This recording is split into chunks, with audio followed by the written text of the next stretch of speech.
Vous avez la parole.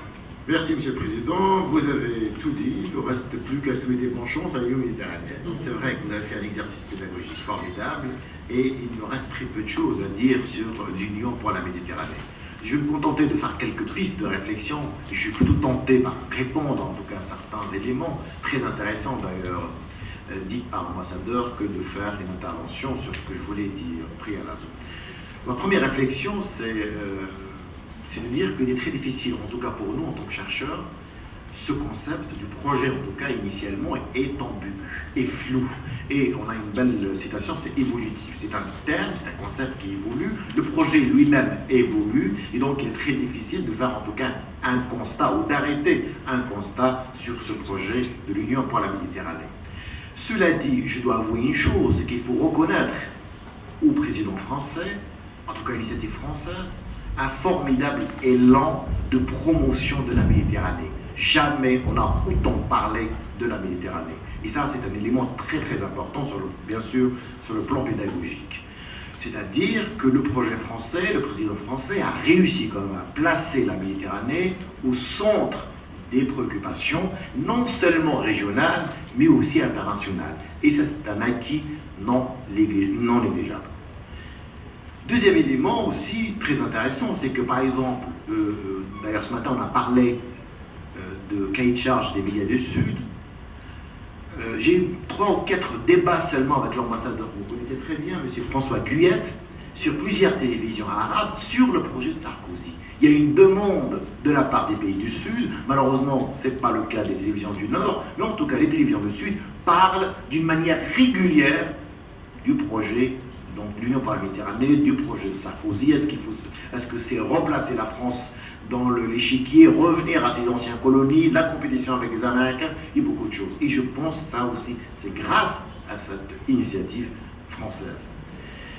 Il faut dire qu'il y a 2 approches, ou disons 2 lectures pour ce projet. La première lecture est bien sûr la lecture officielle. Au lancement, disons, depuis le discours de Toulon, la réaction, disons, publique, en tout cas officielle, c'est entre réticence, parfois résistance. Et bien sûr, la réaction des pouvoirs publics, donc surtout des pays du Maghreb, mais aussi de l'Égypte, de la Syrie, première réaction, c'est pourquoi notre projet? Il y a un emboutillage au niveau des initiatives. Il faut toujours dire, il faut toujours plaider pour qu'il y ait une dynamique plutôt d'initiative, surtout aussi sympathique et intéressante comme l'initiative pour un projet de l'Union pour la Méditerranée. Et donc, même il y a une multiplication, c'est toujours un bon signe.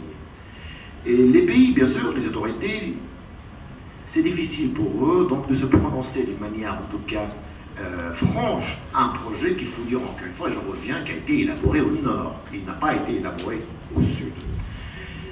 Mais il y a une assurance tout de même, c'est que ce projet, il relate quelque chose, il répond à une préoccupation du pays du Sud, c'est-à-dire pour une fois on va faire quelque chose, comme l'a dit M. l'ambassadeur, donc on va participer. Les pays du Sud, ils ne vont pas seulement recevoir, mais ils vont participer dans la prise de décision. C'est-à-dire on va s'acheminer vers un GMED, à l'instar du G8, où ils seront conviés à prendre des décisions importantes.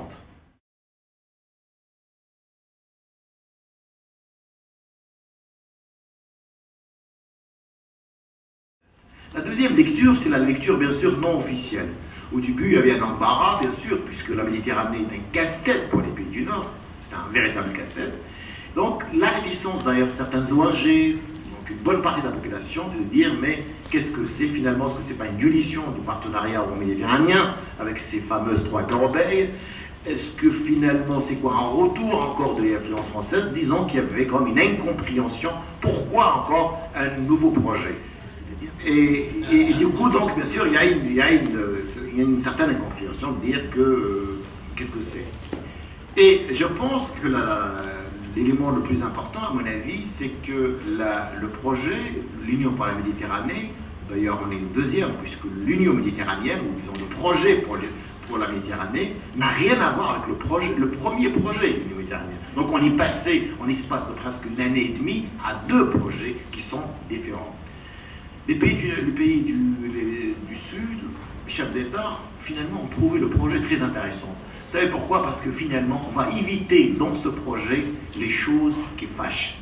On va plutôt se limiter à des projets M. l'ambassadeur l'a bien défini, des projets concrets, où on ne parle pas de conditionnalité politique, on ne parle pas des droits de l'homme, on ne parlera plus de démocratie, ou en revanche, c'est encore plus important, certains régimes qui étaient décriés comme des régimes autoritaires, ils seront conviés à la table des chefs d'État du Nord. Donc finalement, ce n'est pas un billet, c'est un cadeau qui a été donné, perçu en tout cas en tant que tel, par les pays du Sud, c'est-à-dire une reconnaissance, une énième reconnaissance, une légitimité pour le Sud, puisqu'ils seront désormais comme partenaires importants dans un conseil, dans un nouveau sommet qui se réunira une fois par an ou 2 fois par an. Donc c'est pourquoi on est passé un petit peu de cette résistance à une compréhension parfois, à plutôt une acceptation, une bienveillance à l'égard de ce projet.